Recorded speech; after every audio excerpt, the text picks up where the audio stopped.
हार्दिक आपका हृदय से स्वागत करता है।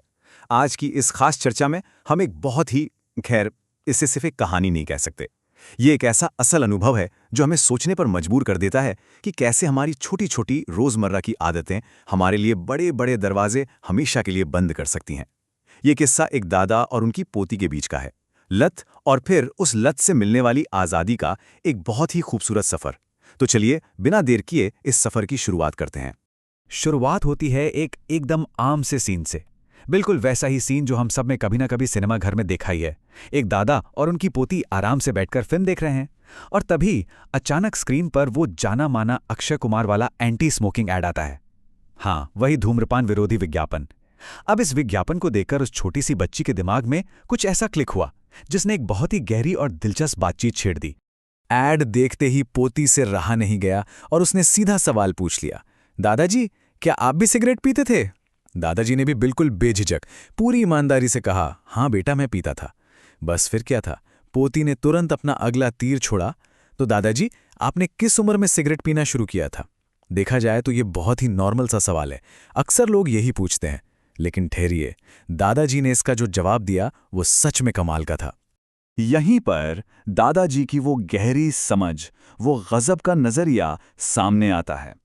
उन्होंने बड़े ही प्यार से कहा, बेटा सवाल ये नहीं होना चाहिए कि मैंने सिगरेट पीना किस उम्र में शुरू किया। सही सवाल तो ये है कि मैंने सिगरेट छोड़ी क्यों। जरा सोचिए इस बात पर।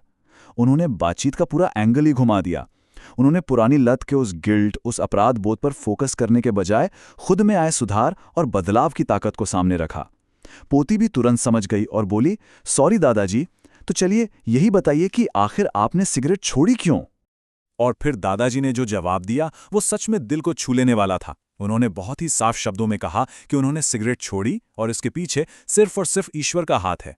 उन्होंने बताया कि भगवान ने ही उन्हें सही रास्ता दिखाया और ये कोई हवाई बात नहीं थी।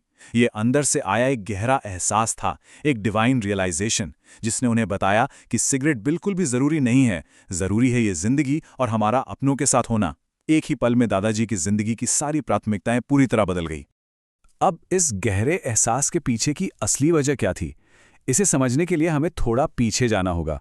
दादाजी अपनी पोती को अतीत के एक खास दिन में ले जाते हैं और चलिए हम भी उनके साथ चलते हैं।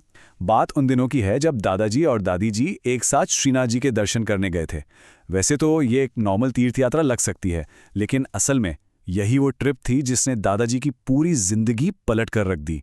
हुआ कुछ यूं कि दोनों जैसे ही मंदिर पहुंचते हैं, दादी जी तो तुरंत बिना एक पल गंवाए दर्शन के लिए मंदिर के अंदर चली जाती हैं।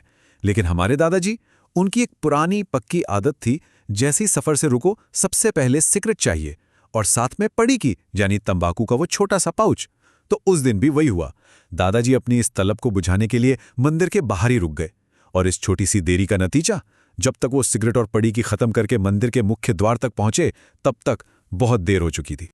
यहाँ पर हमें दो बिल्कुल अलग अलग माइंडसेट देखने को मिलते हैं। जरा ध्यान दीजिए, एक तरफ है दादी जी का पक्का समर्पण, उनका पूरा फोकस सिर्फ और सिर्फ ईश्वर के दर्शन पर था, इसीलिए वो बिना रोके आगे बढ़ गईं। और दूसरी तरफ दादाजी का भटकाव, उनकी वो लत, वो सिगरेट, वो तंबाकू उस वक्त उनके लिए इतनी बड़ी रुकावट बन गई कि वो अपने असली मकसद से ही पूरी तरह भटक गए। और फिर कहानी में वो मोड़ आया जो सबसे ज्यादा इम्पैक्टफुल है। उस तलब और लत के चक्कर में दादाजी के ठीक सामने मंदिर के द्वार बंद हो गए, उन्हें दर्शन नहीं मिले। अब जरा गहराई से सोचें तो ये जो बंद हुए द्वार थे, ये सिर्फ लकड़ी या लोहे के दरवाजे नहीं थे। ये एक बहुत बड़ा मेटाफर है, एक प्रतीक है। ये साफ साफ दिखाता है कि कैसे हमारी ये बुरी आदतें हमें जिंदगी के उन सबसे बेहतरीन, सबसे कीमती मौकों से दूर कर देती हैं जो सच में हमारे लिए मायने रखते हैं। उन बंद दरवाजों के सामने खड़े खड़े दादाजी के मन में जो चला वो उनकी जिंदगी का सबसे बड़ा वेकअप कॉल था, एकदम झकझोर देने वाला।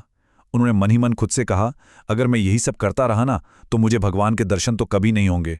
हाँ, बीमारियों और विपत्तियों के दर्शन जरूर हो जाएंगे। बस यही वो टर्निंग पॉइंट था। उन्हें अपनी इस लत की असली कीमत समझ आ गई। उन्हें रियलाइज हुआ कि यह सिर्फ एक बुरी आदत भर नहीं है, बल्कि ये उनका शरीर, उनका आने वाला कल, सब कुछ धीरे धीरे खत्म कर रही है। तो फिर इस एहसास का नतीजा क्या निकला?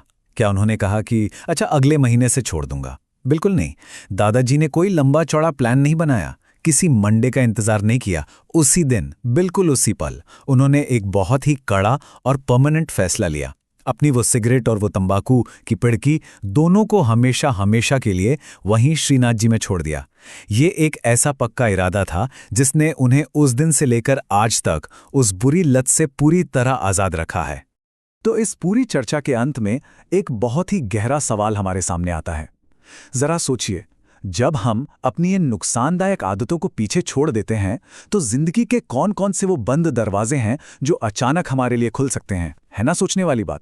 दादाजी के इस अनुभव से हमें यही समझ आता है कि लत सिर्फ हमारे शरीर को ही बीमार नहीं करती, बल्कि वो हमारे मौकों को, हमारी खुशियों को भी जकड़ लेती है। जब हम उस जंजीर को तोड़ते हैं ना, तो सिर्फ हेल्थ ही अच्छी नहीं होती, बल्कि जिंदगी के कई नए और खूबसूरत रास्ते हमारे सामने खुल जाते हैं। आज की इस चर्चा में साथ बने रहने के लिए बहुत बहुत धन्यवाद। उम्मीद है इस किस्से ने कुछ नया सोचने का नजरिया जरूर दिया होगा।